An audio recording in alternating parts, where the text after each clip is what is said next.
Hello and welcome. Yeah, I can't even say hello. What the fuck? All right, let's. I'm feeling out of practice. All right. Are you sure you're only on your first beer? Yeah, I'm pretty sure.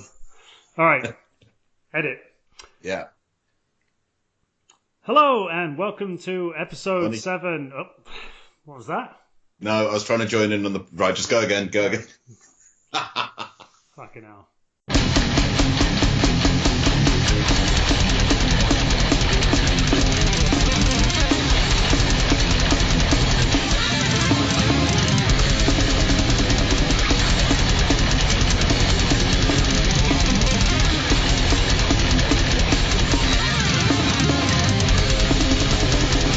Hello and welcome to episode 7 of Punishing Brutality, the transatlantic extreme metal podcast. I'm Matt in Philadelphia, and as always, I'm joined by Chris in London. What's up, Chris? Hello, Matthew. How are you? Very well, thank you. Excellent. Feeling very metal this morning. I had a very metal night last night. I believe you did. We will discuss it. We will discuss it shortly, but it was an incredibly metal night. I can assure you. I am super excited to hear about that. So yeah, we're gonna. It's going to be interesting to hear your opinions on that as well, because that's 3 un-Wilson bands. So it's well, at the gates not so much, but the other two, definitely. Yeah. But you'll be surprised. You'll be surprised with my verdicts, I think. So I can't wait. All right, well we will get to that in a bit. So some live stuff. We'll be looking. I don't really have anything live to report. I'm going to a couple of gigs, but we'll tell you what's going on, what's coming up. We will look at a few new albums, handful of them, and then at the end we're going to continue with our album of the decade theme. It's going to be a little bit different from last week, where we really just kind of dialed into one album that I really like. This time we started talking about a bunch of different albums, and then we were like, shit, all of these came out in 2016, I think we're going to do a little 2016 focus, so that should be fun. Doing something we actually agree on as well. It's going to have at least 2 things that we actually agree on. Oh my god! Maybe even 3. This is letting the side down. We won't do this next episode. No, absolutely not. We'll have to get something that I really hate for next one. All right, so let's get into the new stuff. So I'll just kick off. Like the one thing that I thought was quite interesting is I was kind of like getting into January. Like we recorded the first episode of 2019. I think around the first week of January, and it was really weird because there was no new stuff coming out. And after 6 months of doing this podcast, it was like, what the fuck? There's no new stuff, and I was able to go back and listen to some old stuff, and that was really cool. And then the little rest period of no new stuff lasted for about 10 days, and since then it's just been absolute mentalness. There's fuck tons of awesome shit come out in the past month and a little tiny weeny bit. I think we've got 5 or 6 albums that we're going to really kind of like delve into a little bit, but I just don't even begin to have enough time to talk about the amount of amazing stuff that I've listened to over the past 4 weeks, I guess. And so I'm just going to do a real rapid name drop and shout outs to some really fucking good bands that have released some really cool albums. Oh man, do it, go. Fuck yeah. So we'll start off with the black metal. Of course. Yep. So there's some really good stuff. Unendlich and Barque both released some really cool kind of aggressive ends of the black metal sphere. Unendlich, I think, are from Baltimore. Barque, I think, based in Scotland. So they've both really kind of gone on the harder side of it, which was really really cool. I really like both of those albums. Go and check them out. On the kind of more atmospheric kind of black gaze kind of side, there was an album and an EP, or I say an EP, like a 23-minute long single by a band called Morild. Both of those are really, really good. See if you can check those out. Yesterday, Downfall of Gaia released an absolute beast of an atmospheric black metal album. It's fucking awesome. Seriously, I really can't get enough of that. It's only been a day, but blah, blah, blah. We would be remiss if we didn't talk about some tech death, or I would be remiss anyway. Desecravity from Japan released a crazy ass tech death album. There's some filthy, crushing, doomy death from Noctambulist and Ossuarium. Ossuarium released a fucking awesome record on $20 Spin, they just cannot release a bad record at the moment. They're just a fucking amazing label. And then Hellevorn released a really odd album, kind of like a gothic doom death. It kind of maybe a little bit in the kind of Swallow the Sun mold. Really cool songs. There's been a new song from Allegion, which is more tech death, and there was a Panopticon EP as well. Like that's just shit that we're not even going to get a chance to cover on today's pod. But like I'll put some of that on our further listening playlist, and you guys can check some of that out. I really love all of those things, and I really wish I could talk about them at greater length. But we just have so much to get through. We do. How's that? So, without further ado, unless actually, do you have anything that you wanted to talk about that you are not going to talk about on? No, I mean, to be honest with you, man, January's a slow time for everyone, isn't it? Not just music. I mean, it wasn't for me. Fucking hell. Okay, maybe not. But it's just generally, it's like nothing happens in January. Yeah. It's just like, what the fuck? I mean, there have been a couple, and we'll get to them in a minute, but generally it's a very, very slow time. So right now, I think that's why I'm like reflecting on the older stuff, because it's been a couple of albums, there's not so far been anything that's surprised me, but we will get to certain things shortly. So no, there's not been an abundance for me. I've just been relying on my old albums to get me by for the time being, but we'll discuss it. So what you wanted to cover first, man? Is it my ynoq? I think that we should get into some of your ridiculously brutalizing friendship.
Okay, cool. So Barque, found them. I was on tour this time last year in France with my hugely successful heavy metal band, and we ended up playing with them a couple of times. Yeah, they were awesome. The other band that we were touring with, 100 Job Man, bought their CD, and we listened to it quite a bit and got chatting to them quite a lot. They're really cool guys. The front man came out to see us when we played in Ghent on the way back. And they're just a really, really decent band. So I, made point of keeping an eye on them, and they've just released this EP called Pyre Builder. I would put it in the vein of stuff like Converge, Botch, Celeste would be an easier kind of reference point for them as well. But really, you sort of need to go and listen to them. Really, it's a really good French hardcore metal type stuff. That's probably all I can really say about it. But definitely check it out. Great band. What did you think of it? Was it up your street? Well, I mean, Not particularly up my alley, but very much a Wilson record. I was listening to it and laughing. I was just thinking, oh god, if you hadn't have recommended it to me, I would have recommended it to you, because it's so obviously in your wheelhouse. You know, it's got the massive down tuning, the completely destructive, crushing brutality all the way through. Really pretty pissed aggressive, off. man. Yeah. They're a very angry band. They've not really made much of a.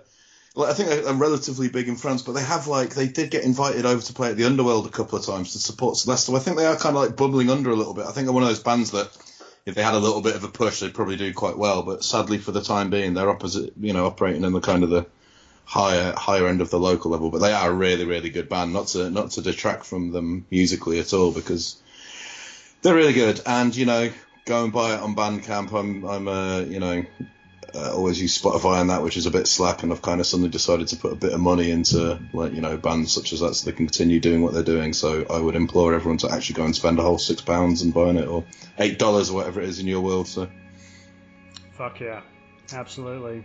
Yeah, it's if you like that style of kind of crushing, tortured, sludgy hardcore that we hear a lot of from Wilson on this show.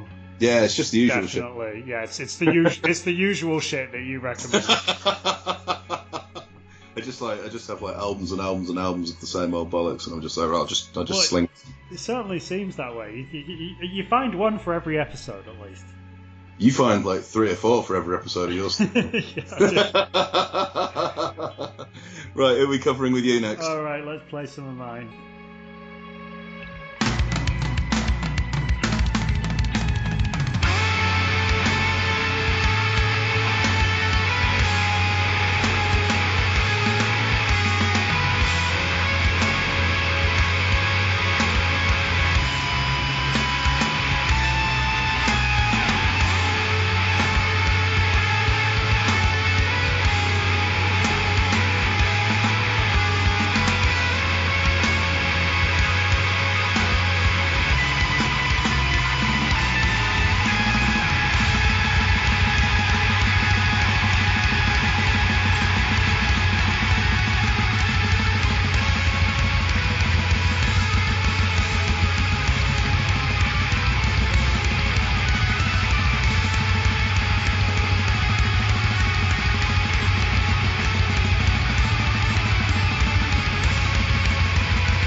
Okay, so that was some of Carve My Name by ynoq, I think is how you pronounce it. ynoq? Yeah, I think so.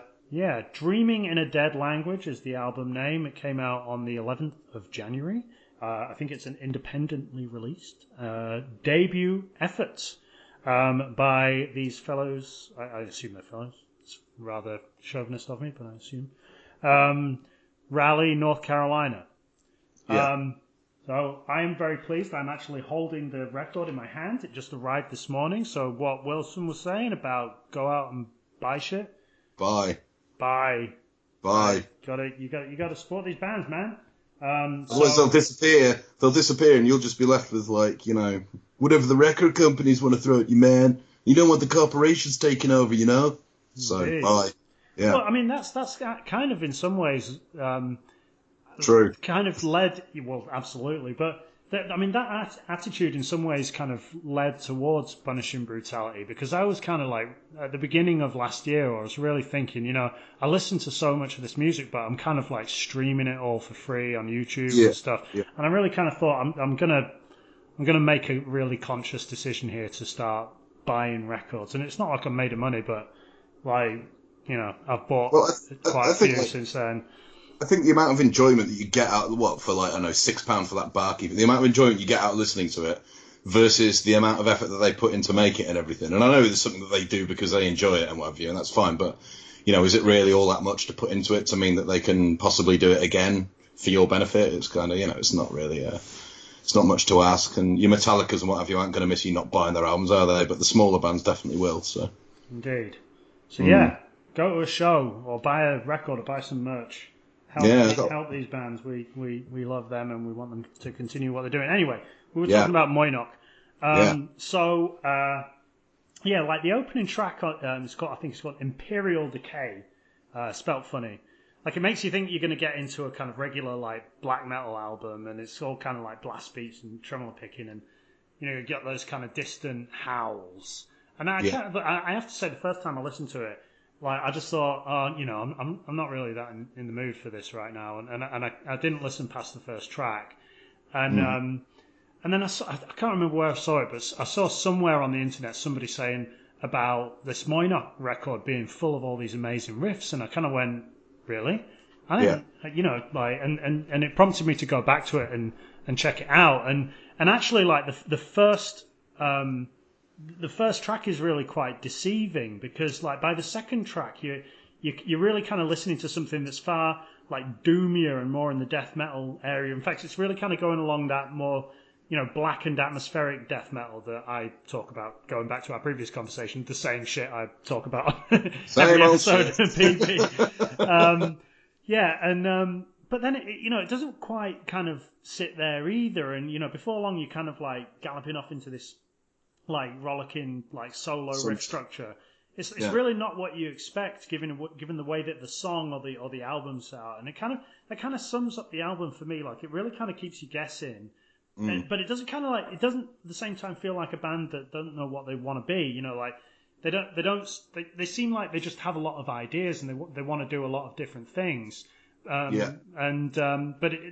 it doesn't kind of seem manufactured to me or incoherent. It's just like a band that does a lot of stuff, I really enjoyed this debut album. I thought it was really fucking good. So like I said, I went and bought the record, and I'm stoked that I did. I've been listening to this a lot. Have you had a go at this? Yeah, I gave her, because obviously with time constraints we just kind of give each other a song or so from each one, don't we? So I think it was Carve My Name that I listened to, maybe. Yep.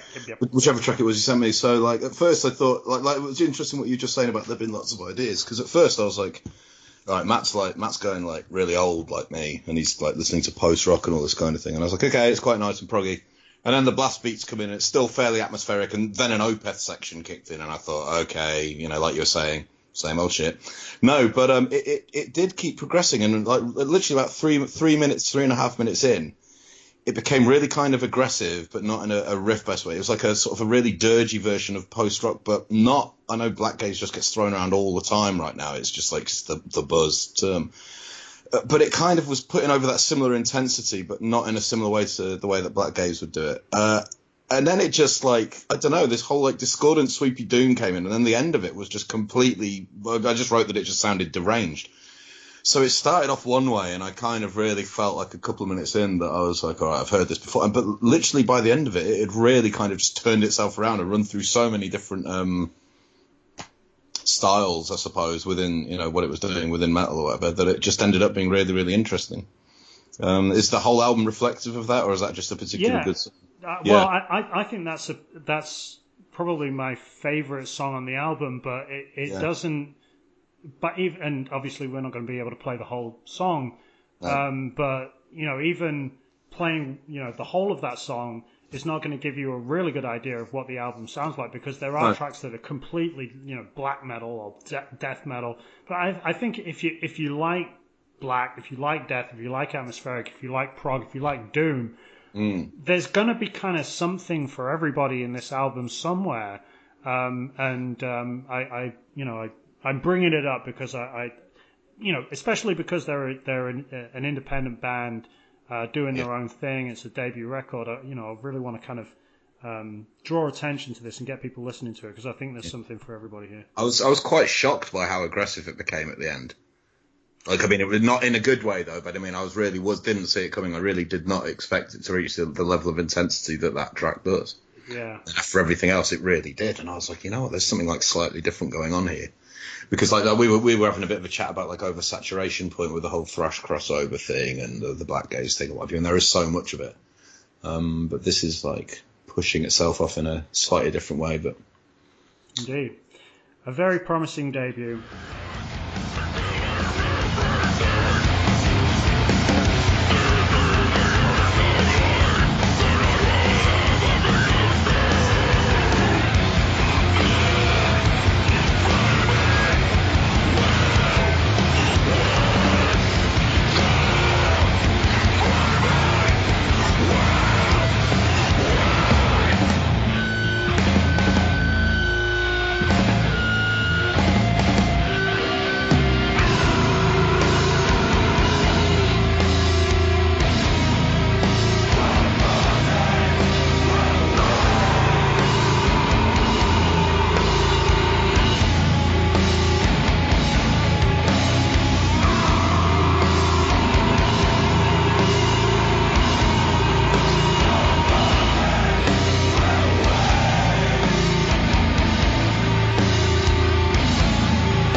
there's this band called Mastiff. They're from Hull.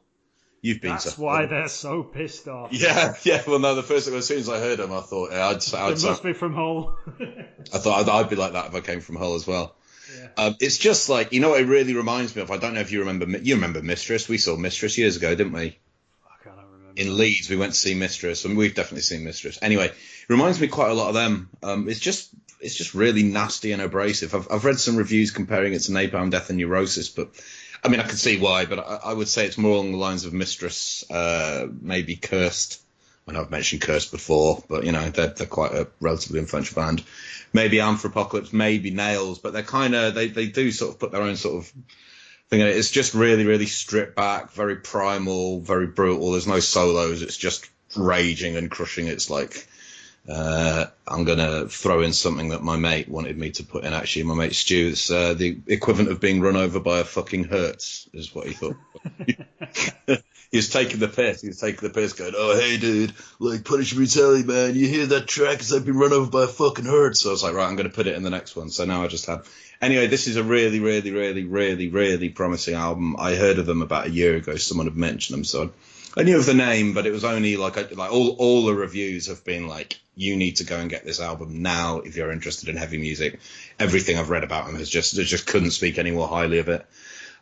So really, I've been really, really enjoying this album. It's just really hits the spot of what I like about extreme music, the hardcore metal thing, and it's rad as fuck. What did you like it? Well, Was it more of the same old bit? This is kind of gets into an area that I'm a little uncomfortable with. So like I was really enjoying this until like 2 minutes 57 seconds into the first track when they do that big slow plodding down-tuned bludgeon thing. You know, I think we were talking about this last time. You know, it's just dum dum dum. Yeah. Whatever.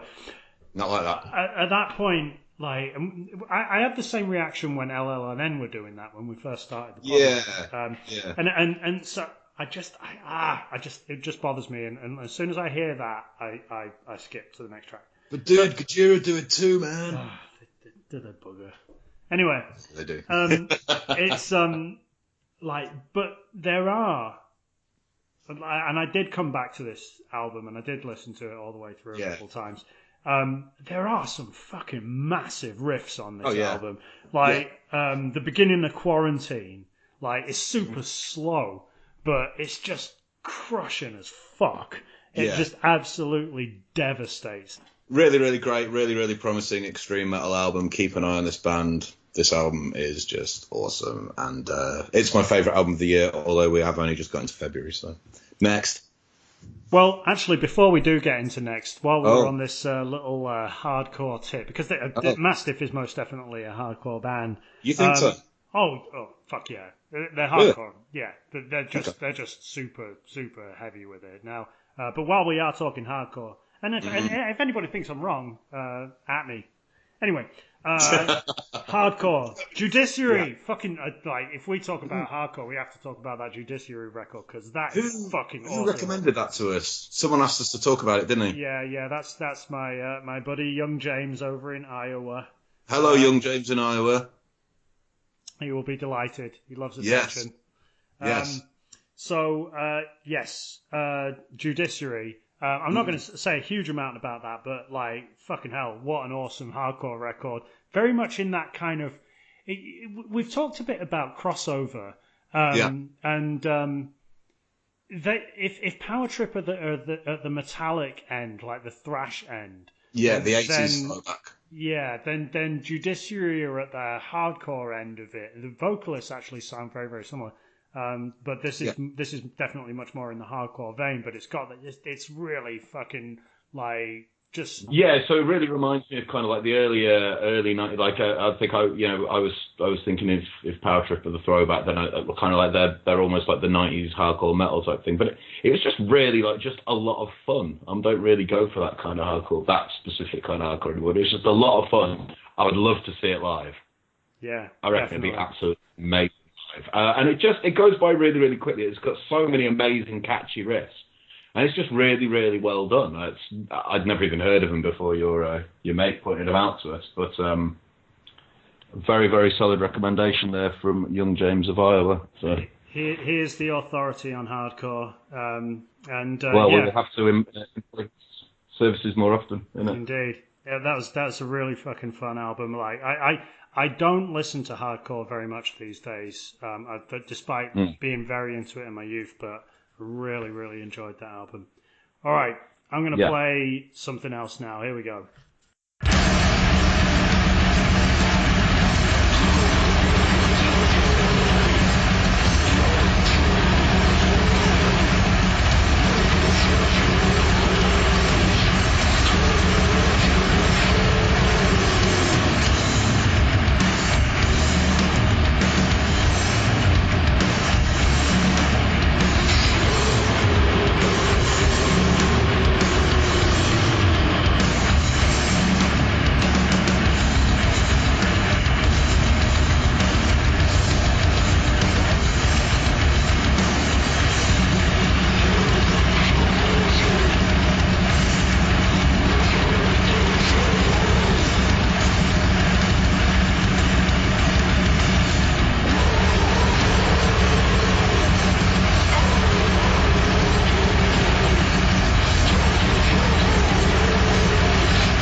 That was Altarage from Bilbao in Spain. Came out on my birthday, January 25th, on Season of Mist Underground. Happy birthday. Thank you. I went to see the Wu-Tang on my birthday. It was fucking epic. Was it good? Yeah, it was amazing, mate. They just did they did 36 chambers from start to finish, and then just started on all the rest of the stuff. Because obviously I know nothing about hip hop, but you're like a bit of an expert. So is that their masterpiece? That's one of them, yeah. Anyway, cool, so that was fucking awesome. It was the 25th anniversary of 36 Chambers.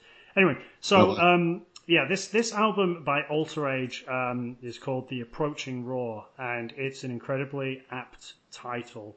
The album is just this incredible, immense build-up of malevolence and hostility.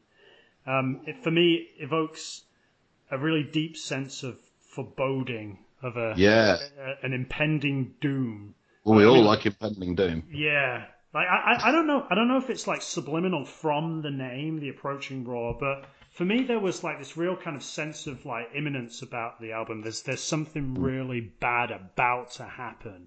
Like it conjures visions for me of like this atom bomb like falling in slow motion through the sky of this thousands of people like in the city below, like cowering in terror, knowing they're all about to be fucking evaporated, or like, wow, or like if you can you imagine like if you're standing on a beach and then I've had that dream many times. All the water like recedes, and then you're like, oh fuck, there's a tsunami coming, and there's no high ground to retreat to. It's like this kind of like sense of like primal dread that's kind of evoked by this incredible fucking album. It's never quite resolved either. Like the cataclysm that the album promises never really quite arrives. There's this, but like the strings of tension on, you're waiting for the release, and the release never comes. So you're just left in a permanent state of agitation. The way that I feel about it is, you come away from the album with this kind of like this cold fear just kind of knotted in your stomach. It's just like it's a very visceral sensation from this fucking brutal album. Like it is super super super heavy. I don't know if you know what I mean about this idea of the cataclysm never quite arriving, because like this is probably the heaviest album that I've ever brought onto Punishing Brutality. Yeah, it kind of promises something more scary around the corner. It's I don't know how to really describe it. It's like your nightmares hiding behind the door. Yeah, it's just fucking brutal. Anyway, so they call it blasting doom, or it's maybe in the kind of death metal area. It's slow, just unbelievably heavy, fearful, frightening wall of crushing noise. It kind of sounds like basically everyday life. You know, you said about the cold fear knotted in the stomach. That's pretty much what like day-to-day life is really. So I think this album's probably like quite a good reflection of that. Yep. my day's pretty much like that, yeah. Pretty much just wake up in absolute terror until you go to sleep. To be honest with you, man, I mean, I didn't really give this much of a spin. I thought it sounded, I was like, it's very dissonant, it's very heavy, but I just had a bit of difficulty differentiating it from a lot of other technical death. It was very, very chaotic, and it did find a way to put a bit of groove underneath it. I thought it was semi-industrial in places, and it kind of seems to me that the Portal, or more specifically the convulsing or the ulcerate sound are really kind of developing into their own genre.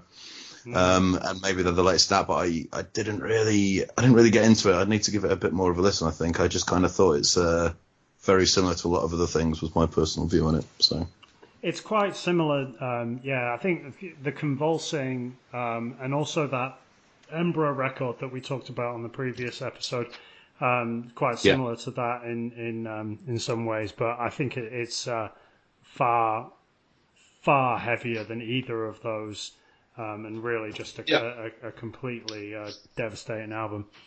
All right, still gets your vote. Yeah, it does get my vote, and I would really like to see these guys live at some point. I bet that's super fucking intense. Now we're going to do something completely fucking different, and here it is.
Okay, so there were a load of albums released on the 1st of February, and I haven't really had a chance to listen to all of them.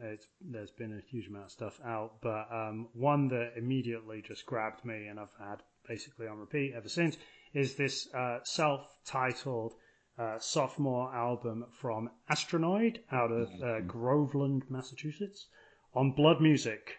I don't know what it is. Is it shoegaze or dream pop?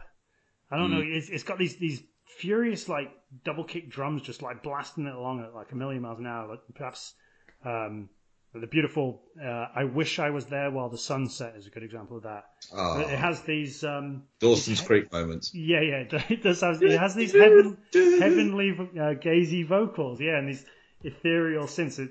You're probably going to rip me for this one. I'm sorry, punishing people, but I just fucking love this album anyway. I don't know. It's kind of reminiscent of the sweeter side of Rollo Tomasi, like Aftermath.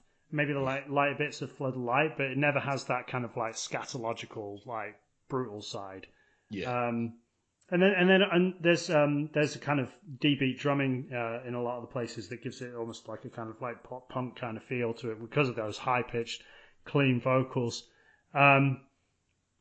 I'd say it's kind of interesting to contrast this one with the previous album, Air, which and I hadn't listened to this band before, but just kind of finding them here, and there's an EP that preceded that as well, and both of them are much more kind of metallic than this one. This is They're heading into the shoegaze world. It's still definitely a metal album. It has loads of like kick-ass riffs, double kick, and it has like a real kind of skeleton witch guitar tone at the beginning of the final track, Ideal World. It's just the vocals, the true cult are just not going to be able to deal with this. But I definitely think there's something here for fans of maybe Rollo Tomasi and perhaps the softer side of tech death. Perhaps like people that really liked the more recent Rivers of Nile albums or last year's Irreversible Mechanism album would be a couple that came out last year that I think people would, if they enjoyed that, they should definitely check this out.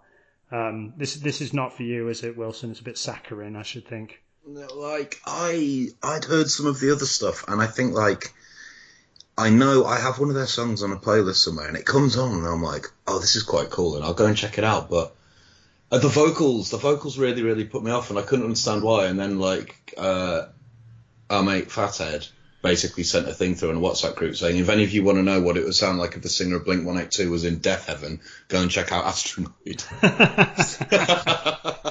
And I think he's quite... I mean, okay, I've not really given it a fair listen, but I found it a bit... I didn't like his voice. I couldn't get past his voice at all. I think that's going to be the kind of... Is it the portcullis that prevents a lot of metal people from getting into this record? Acquired taste. Yeah. Anyway, I'm really, really liking this record. Maybe a year from now, come back to it and I'll say, what the fuck were you thinking? But at the moment, I have it on repeat. I have the wax in the post. Look at this segue.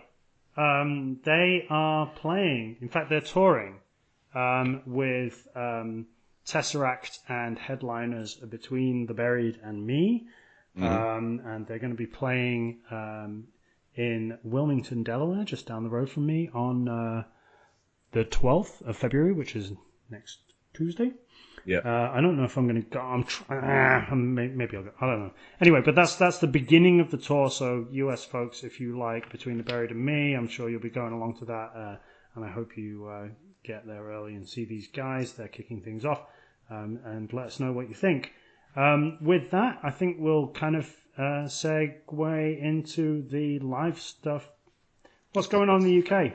Well, Arctangent announced its bill for the first wave of bands for its 7th edition. They announced Meshuggah like just after their last Arctangent, so I always knew that Meshuggah were going to be headlining it, but I was like, well, I'm going to wait and see what's announced. And I'm kind of at the point now where I look at pretty much any festival bill and I'll just see like a handful of bands that I actually like.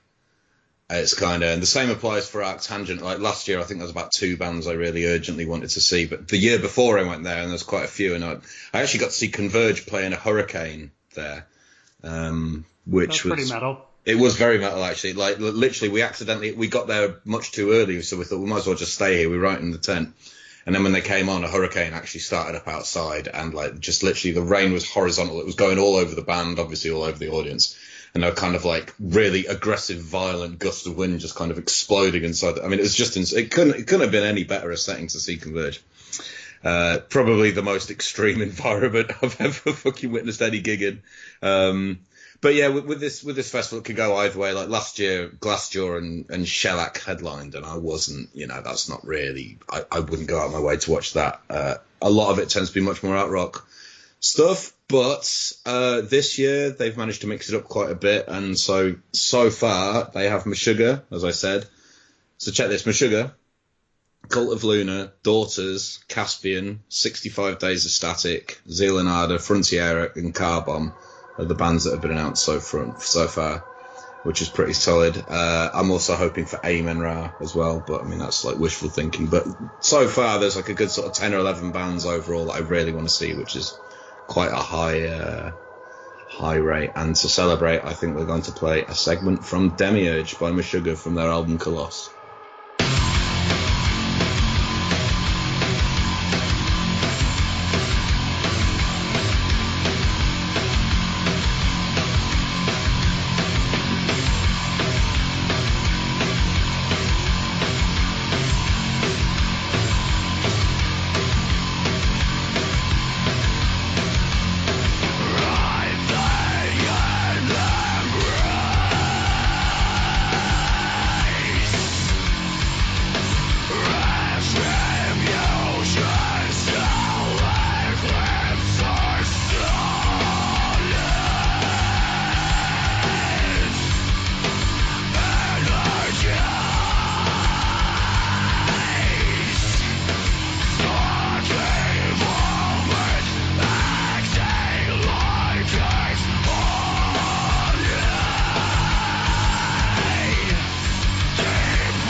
And I believe you went to a show last night.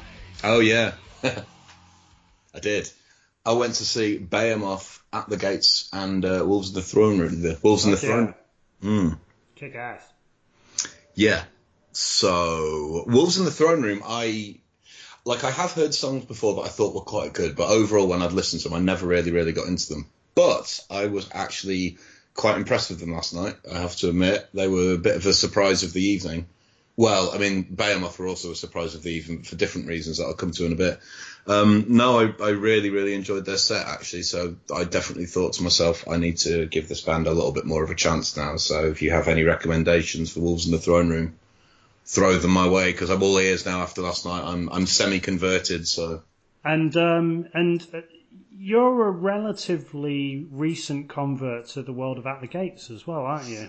At the Gates is a really funny thing, because as a young lad, I had a subscription to Earache Records. They'd send me a cassette every once in a while, so I actually first heard the first track off Slaughter of the Soul as like a precursor to the album coming out, and I loved it.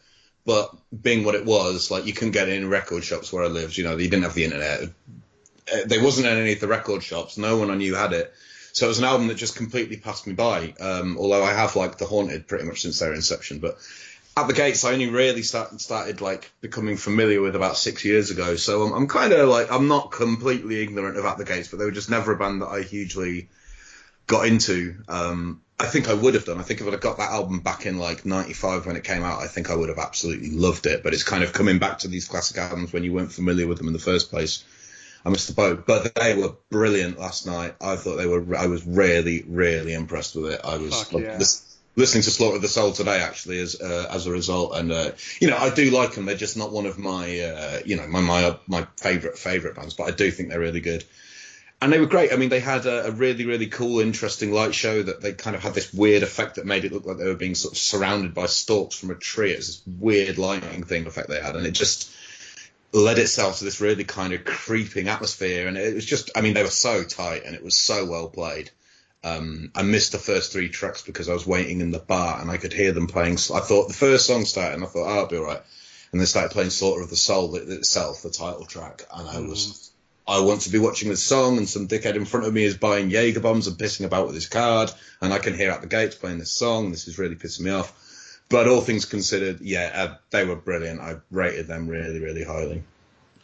Excellent. Well, we'll have to get you listening to some of their other stuff as well. Have you listened to Terminal Spirit Disease or any of the earlier albums? I got one of the EPs because there's something off that live album, that Live at Wackham. They made a point of doing loads and loads of stuff from all the albums, and there was one track in particular that I really liked that was off one of the EPs. I'm not sure which one it was actually. Gardens of Grief, maybe the first one. Possibly Gardens of Grief, yeah. Because people only really talk about Slaughter of the obviously in the newer stuff, but they only really speak of Soul, but I wasn't really aware that they had stuff before that until quite recently. Yeah, that's like, I think Slaughter of the Soul is the 4th album. Oh, really? There's Terminal Spirit Disease, The Red in the Sky is Ours, and oh, fuck me, I'm losing my Swedish death metal credentials here. I can't remember the name of the other. Oh, fuck. Anyway, I'm pretty certain. Suicidal Final Acts. Ah, yes. Theory, Burning Night. Yeah, Terminal Spirit Disease was the other one that I liked. There was a track off that on the live one I liked. To get this all further because they're a bit of an unknown quantity. But I bought myself a nice At the Gates t-shirt. I was that sold, so yeah, they're cool. And then Behemoth, man. I mean, last night was my this is gonna like sell Behemoth to me night possibly, and they didn't sell themselves to me last night. So I'm interested, like, because it wasn't the music. It wasn't the music. It's just the no. I mean, I do like. Again, I'm not a mega fan, but I do like them. But I mean, right. So they came on and they had this big screen up at the front, which is fine. You know that there's going to be a theatrical element. That's like, that's par for the course, and in some cases it can work quite well. I expected it to be quite like dark and sort of brooding and foreboding. And bleak, and I didn't expect it to be like the fucking Rocky Horror Show or like a pantomime, and it was just like, I don't know, like when they came on, so this big screen drops down, and then a couple of like guys come running off from either side, and they're floundering at the front to like pull this blanket away from in front of Nurgle, so that the stage is clear. It was just like total Spinal Tap. There's these big steam cannons like blowing off like big clouds that looked like they were out of a cartoon, and it was just really, really comical, man. They had like a riser that looked like it's from a 1980s Bon Jovi video. It's just ridiculous. I think they stripped it down, and they could have still done the theatrical thing, but I just thought it was just beyond silly. It was just beyond. Right. So when we left, right, me and my mate left, and she was saying, I said it was like Kiss, and she said she'd been in the queue to the toilet, and this girl was saying, oh, do you like this band? Yeah. Who's your favourite band? It's like, oh, my favourite band's Kiss, and there's this guy in front of us on the pavement. And he kind of heard the word Kiss, and he sort of twitched. And I was like, he's like, were you just in that gig? I was like, yeah. He's like, yeah, so was I, man. I was like, what do you think? And he was like, you could tell that he'd been along hoping that they'd be amazing, and that he was so heartbroken and distraught about what he'd seen. And he was like, I've liked this band since 1994, and I just don't know what to make of it. I'm so let down now. I guess they've become something else to maybe what people expected of them at first, but no, man, no BMF, I'm sorry. Yeah, it's great that they're doing well, and I do like some of their music as well, but last night was just too funny, man. It's too funny. So, and I know that metal is an inherently ridiculous style of music, but I mean, that was just daft. Indeed. Yeah. So there you go. So at the gates emerged the best, and Wolves in the Throne Room were surprisingly good. They won me over, I have to admit. So yeah, it was worth going for that reason alone. So brilliant. I'm glad. All right. Well, I'm going to quickly run through what's coming up in Philly. As always, I give you guys the Philly dates, but all of these are at least East Coast, if not full America tours. So I mentioned Between the Buried and Me. We have Genocide Pact on 3/19 at the Barbary. Ulthar, Kung Fu Necktie on the 7th of April. So, yeah, I mean, it's really beginning to coalesce. April's going to be fucking insane, especially at Reverb in Reading. So Reverb has on the 12th of April, they have Cryptopsy, Aborted, and Benighted. That's a fucking awesome tech death bill. They have on 4/18 Children of Bodom, Swallow the Sun, and Wolfheart. On 4/20, 2 days later, Revocation, Dying Fetus, Whitechapel, and Fallujah. 4/26, TLA, Overkill, Death Angel, some classic thrash. And then some more tech death on the 8th of May. Psychroptic, Gorod, and everybody's favourite, Piss Take, Cannabis Corpse. So loads of fun stuff coming up here in Philadelphia. All right, let's get out of the live stuff and move on to our albums of the decade. We have four albums from what may be the year of the decade, 2016. Yes. It was a remarkable year. It was a remarkable year, and unsurprisingly, Wilson's going to come with the grind, and I'm going to come with the death. Yes. I think, and going back to, again, one of the main reasons we created Punishing Brutality was so that Wilson could talk about Wormrot. So here it is. That was the entire reason. The entire reason. Voices from 2016.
Well, I mean, for me, and like, I don't know if anyone really listens to this or really, is a grind purist, but if they are, then I do apologise. But for me, I think as far as grindcore's concerned, I think in terms of hierarchy, through the ages, Napalm Death, Nazem, Pig Destroyer, and then I would basically put Wormlot straight into that lineage of, great grind bands. I think, Matt, we've both agreed this is one of the best grind or extreme metal releases in years. I always liked I'd heard the older stuff and I thought, yeah, this is cool. I did like it, but with this one, it really set them apart from everybody else. It's ridiculously brutal and intense. And with the older stuff, that was kind of like really all that they did. But this has some variety. It has some parts that are almost punky, and almost to say it's melodic would probably be giving the wrong impression. But it kind of has some melodic sections and some sort of off-kilter sections as well. But it doesn't actually reduce the intensity. It's as if they've just got a whole new range of sounds which to basically smash your face in. Instead of them just being grindcore, they have way, many other sort of intense approaches that they also use, and it's just so much more effective as a result of it.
What do you think of it, Matthew? I believe you're a fan.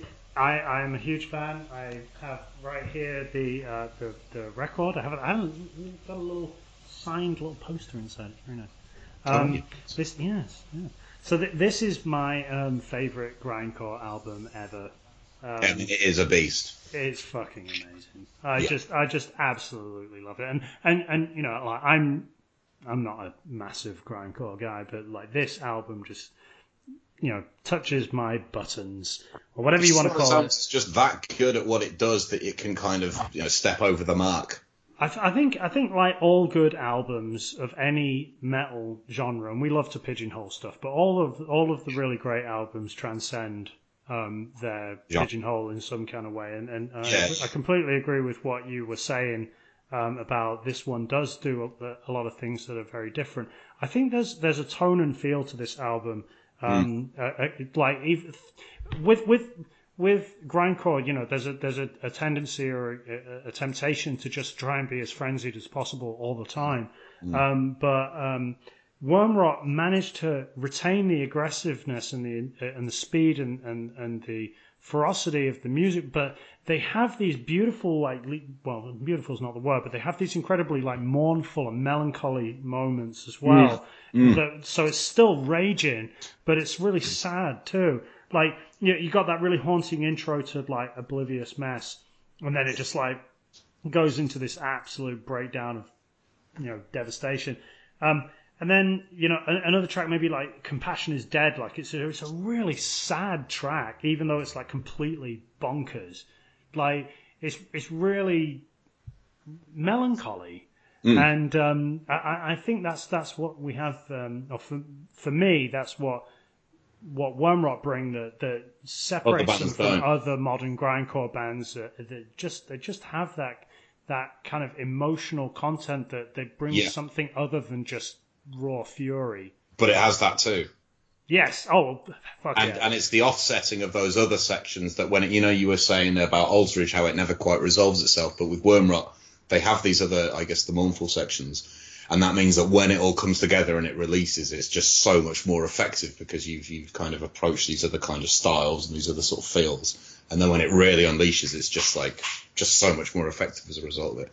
And also, man, you have to see them live. That's what really sold me on them. Because I liked them and I thought it was really, really cool. But when I saw them live, it actually scared the fuck out of me. I was like, oh my God, this is absolutely incredible. So it really sort of took me aback. So you've got to check them out. Over. They're playing in London. I don't have the date, but they are playing at the World Metal Congress. You guys see anything about that? I saw it recently, and I'll tell you when they're playing. Right, so I'm going up to Leeds to see them. That was meant to be their only UK performance, and then last week they announced that they were going to do this London date. So, but I knew that was going to happen anyway. So I'm going up there. Rotten Sound are playing as well, so I'm quite happy about that. But this is some kind of conference, some kind of grindcore conference or something. Yeah, I don't know. It seems like metalheads of the world unite and talk about metal for a weekend. I don't know much about it, but sounds awesome. And I saw the who wouldn't want to do that? Exactly. That's what we do once a month, except via Skype. Yeah, pretty much. Yeah, but anyway. So I mean, if for some reason this album has passed you by, then you totally need to go and check it out. Yeah, I mean, if you like grindcore and you haven't listened to Voices by Wormrot, what the fuck are you doing? Do you know they got to Glastonbury a couple of years ago? Really? Yeah. So unexpectedly, Earache Records had a stage at Glastonbury, and it was headed by Napalm Death and Wormrot. Wormrot actually played 3 times over the weekend. Oh man! There's some footage. They actually made it onto the BBC as well, and there's actually a BBC Pro filmed footage of the entire set of them playing on They've got a London tube train, and Wormrot are playing in the tube. And you just check it out. You can find it easily enough. It's really, really. Awesome. It's just intense as hell. So.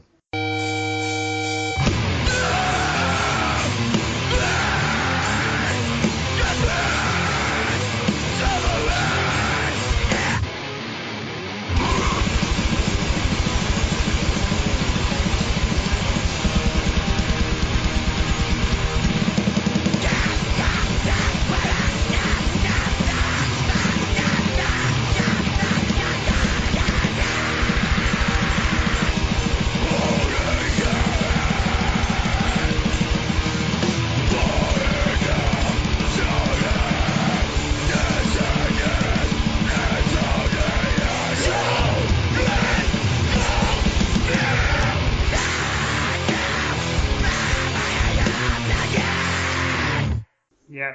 All right. Okay. Next up.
So that was Sterilized by Gatecreper from their Sonoran Deprivation album that came out on the 7th of October of 2016 on Relapse Records.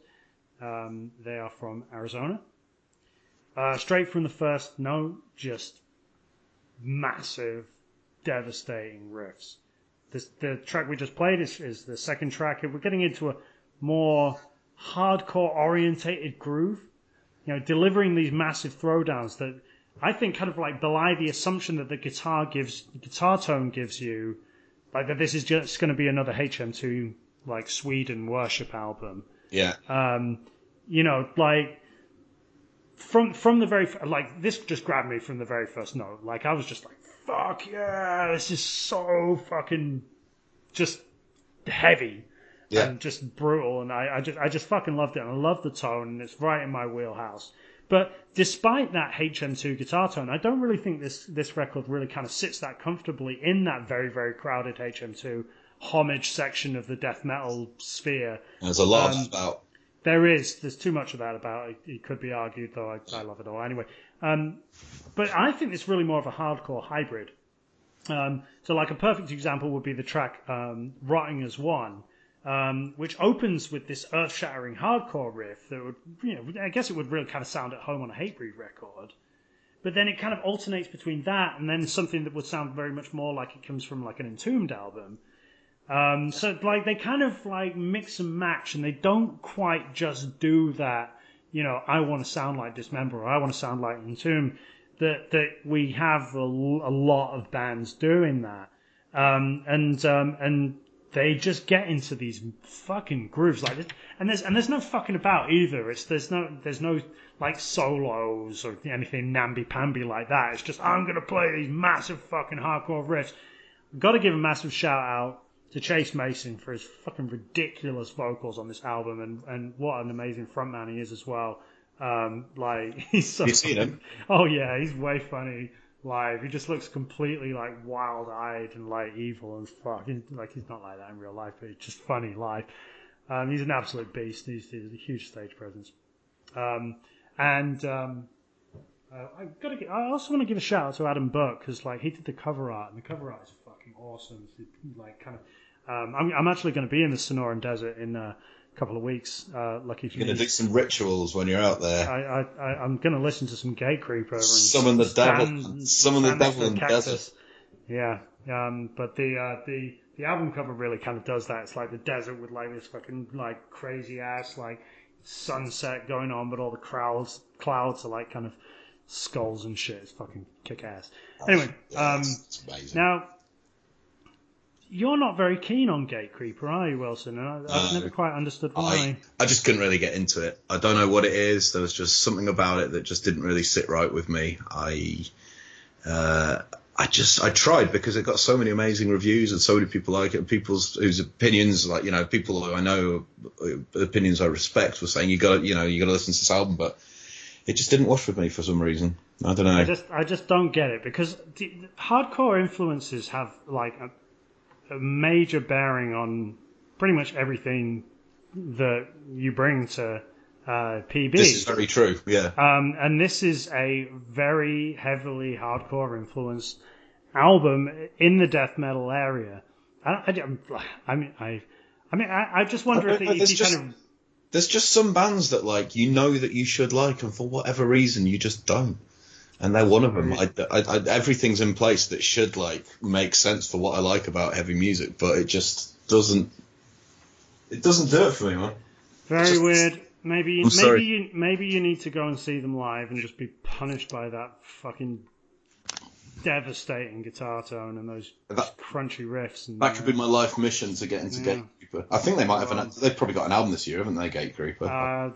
The Spirit Adrift, their sister band, definitely have an album out this year. I'm hoping for a Gatecreper one. I'm not 100% sure whether they will have one, but if they do, it will be awesome. Like this one, you crazy person that doesn't like Gatecreper. Anyway, Sonoran Deprivation on Relapse Records. That's definitely one of my albums of the decade. Let's listen to something else. Stranger!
So, yeah, 2016 was a particularly strong era for heavy metal.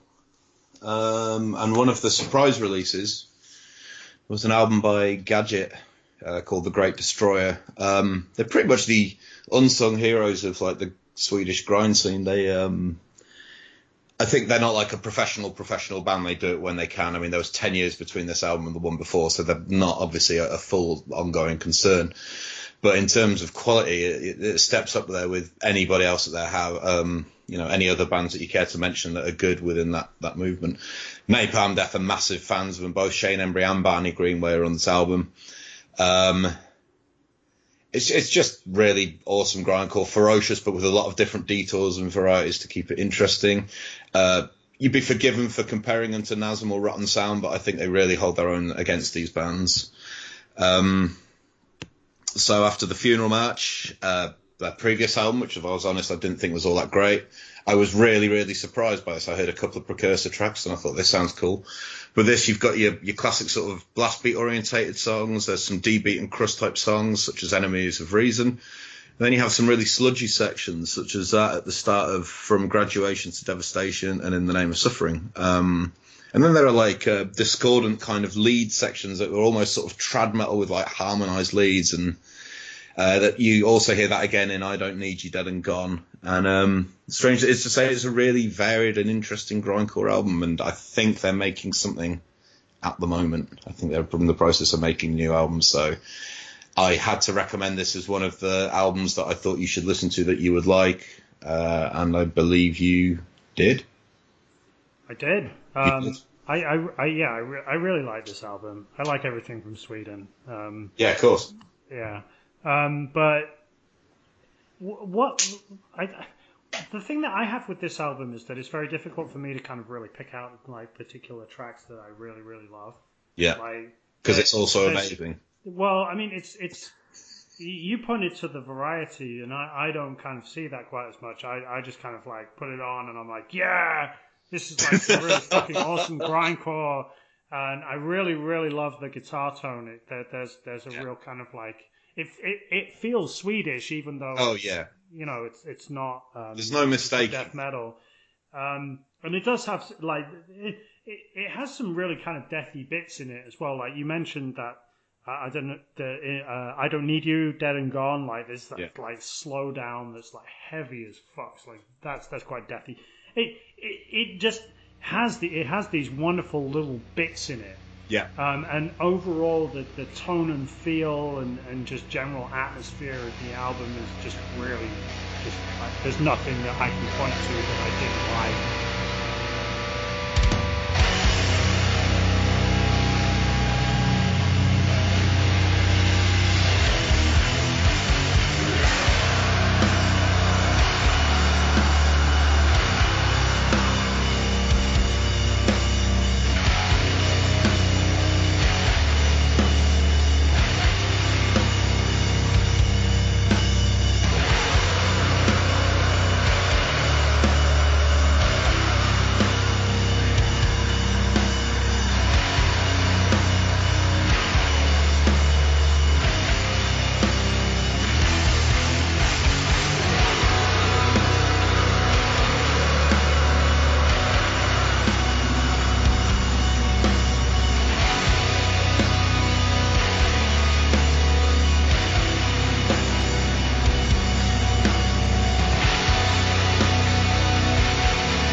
Right, so another one, actually, the one that you're planning on talking about is actually one that I can agree on as well.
So, that was some of the title track from Starspawn by Blood Incantation. Yeah. This came out on the 8th of August 2016 on Dark Descent. This is from the emerging mecca of death metal, Denver, Colorado. Who'da thunk? Oh, really? Yeah. Is that a thing? Denver death metal. Denver death metal. Oh, really? Our friends of Feather and Bone. Yeah, they're from there. And we have Chemists. Really? Yeah, a bunch of others. There's a few obviously worth keeping an eye on then, obviously. Yeah. They were formed in 2011. In 2015, they released an EP and a split with Spectral Voice, which is almost the same band in terms of members. Three of the guys on this album are in Spectral Voice, and if you have not, and I can't believe that anybody hasn't, but if you haven't, check out 2017's Eroded Corridors of Unbeing by Spectral Voice, and also go and see them live. They're fucking amazing live. Blood Incantation? No, Spectral Voice. Yeah, they play like in pitch darkness. Cool. It's just like this crushing wall of noise. It's like really fucking intense. Awesome. Anyway, Spectral Voice really, really good. But Blood Incantation really, really amazingly excellent. And this is their debut full-length album. It's this fucking awesome, down-tuned, crushing, doomy death punishment. Space metal. Yeah. They got a thing for space, haven't they? They do. The EP is very spacey. The cover of this one is I'm still trying to figure out what it really is, but space. Well, it seems more like a steaming cauldron of something. Is it a void? Maybe. Could be. Void or space. Same thing, I suppose, really, when you think about it. It's quite abstract. Yeah. But they do, I think, this band exhibits what I kind of would describe as some kind of dissonant melodiousness, if that makes any kind of sense. So it's like really, really, really heavy, but it has this kind of catchy feel despite how suffocating it is. Yeah. It has really, really rock. Yeah, totally. They totally rock. That opening track, when it comes up, like, all I would say to anybody, like, if you want any indication what they sound like, just put on the first track, because straight off it just comes in with that massive, crushing death metal sort of thing, and it just kicks up. But then later on it goes into this really kind of like galloping solo section. Yeah, it finishes with dropping back into complete brutalizing heavy metal devastation later on. It's just so overwhelming. And like, you know, I'm not a really huge death metal fan, but this is definitely one that I've given a fair few spins, and I'm definitely a fan of them. So yeah, that first track is nearly 14 minutes long. Yeah, I think it's only got 4 songs on it or something. There's 5. One of them is a kind of little acoustic interlude, that Meticulous Soul Devourment. But that first song is just a masterpiece, man. I mean, it's just the way that it builds and everything is just, isn't it? It goes through movements like a symphony. Yes, it's more like a symphony. Yeah, but it never feels tired or directionless or boring. No. And you don't notice that it's 14 minutes long. In fact, you just don't ever want it to end. Yeah. And when it does get to the end, it has this amazing like double play guitar solo stuff. It's man, I can hear it. So fucking. Now. It's so fucking. We play it. We're gonna have to play it. We'll lead out, I think, with some of that. Yeah, the whole song. 14 minutes. The whole sort of full. Right, we're gonna play the whole 14-minute song for you now. Why not? Yeah. But yeah, but the rest of there's 5 tracks in total. The rest of them are nowhere near as long as that. Yeah. And in fact, the whole album actually ends up clocking in at like 35 minutes. So it's very compact, despite that massive long song, isn't it? Right, it's a really, really long song. And normally when bands do that, they kind of tend to do that for the whole album, and you end up with like an hour or an hour and 10 minutes of. And it can get a little bit kind of, even if it's really good, a little drawn out. These guys don't. They kind of draw you in, and then they kind of go, right, we're not going to fuck about anymore. We're just going to deliver this like punishment. It's like a really richly varied album. I think, you know, it's got that. There's like this haunting spacey bits on the, like the hidden species, and then like that we just mentioned Meticulous Soul Devourment. It has that, you know, almost that kind of like medieval, like kind of like acoustic kind of stuff going on. I mean, this album, like, I love the guitar tone. I love the drum sound. I love the vocals. Lots of reverb on the drums, man. I love the production, everything. Like, it's just superior death metal done correctly. It's a fucking debut album. I don't understand how they made such a mature album. Like, first go. It's fucking awesome. Some people are just like infuriatingly talented. They are. You know? I hate them. You're just like, fuck you. Like, yeah, this is our first album, whatever. And it's just like, oh my god. It's a sort of level you can never expect to get to. You know what I mean? Some people are just like wankers like that, I guess. And they're one. Yeah. You know what I mean? It's over the past 3 years, there have been a lot of really, really good death metal albums released. There were a lot of really good death metal albums released in 2016, again in 2017. We had some amazing ones in 2018. Like we talked about this, you know, whether are we or are we not in a golden era? I don't know, but this, you can stand this. There's definitely a few that you can identify as being kind of, you know, landmark. You know, you kind of know that's sort of out of the ordinary, and that's really something that's really, really stood out over the last few years, let alone the year that it was out in. And Blood Incantation is definitely one of those albums. Absolutely. When it first came on, it was Tomper out of At the Gates had done. Sorry, Thomas Lindbergh. He'd done that. He'd done like a Spotify playlist of his albums of the year, and that came on. I was on my bike. I nearly fell off my bike when it came on, actually, because I was just like cycling and I just didn't expect it. Some electronica thing had been on, and then Blood Incantation came in and it made me jump. I was like, fucking hell! It just really took me by surprise. And it's when something has that visceral reaction and really connects with you like that, you're just like, fuck, you know, it stands out. And I think this album will definitely stand out for a lot of people too. If you haven't heard it, just get your hands on a copy of Starspawn by Blood Incantation. Yeah. This is as good as death metal gets. Are you seeing them on the Decibel Tour? I am seeing them on the Decibel Tour. Thank you for reminding me. That will be on March 8th in Philly. I will be there. I hope some of our listeners will be there too. And Morbid Angel and Cannibal Corpse both on that date? Yes, sir. Fucking hell. And Necros. Oh my god, we need a full review of that. Immolation. It's going to be fucking amazing. That's just ridiculous. And that says it all, I think, about Blood Incantation. We mentioned this in the last episode, actually, but the fact that they've ended up on this bill, I think, just really shows that, you know what I mean, they're the next, hopefully will be the next people to sort of take it forward. They're, you know, they're getting the kind of the acclaim from those sort of areas of people who really, really know what they're doing. And they fit right in. They're worthy of it, in my opinion. So. I'm pretty sure that they do have an album coming out this year. I'm extremely excited. Strong, they do. Yeah. All right, so we'll leave you guys with a little bit more Blood Incantation. All 14 minutes of it. Okay. All 14 minutes. Make them pay. Make them pay. Here is all 14 minutes of. Yeah. Well, I can't remember what the fucking track is called. Don't matter, dude. Just play it. Yeah, it has a long name. It's fucking awesome. It's his Blood Incantation. Space Goblin in the mystical dust of cosmos or something. I don't know. It's good. Right. Put it on. It's fucking good. Yeah. All right. Until next time, Mr. Wilson. Yeah. All metal, all the time. Catch you later, Bill and Ted.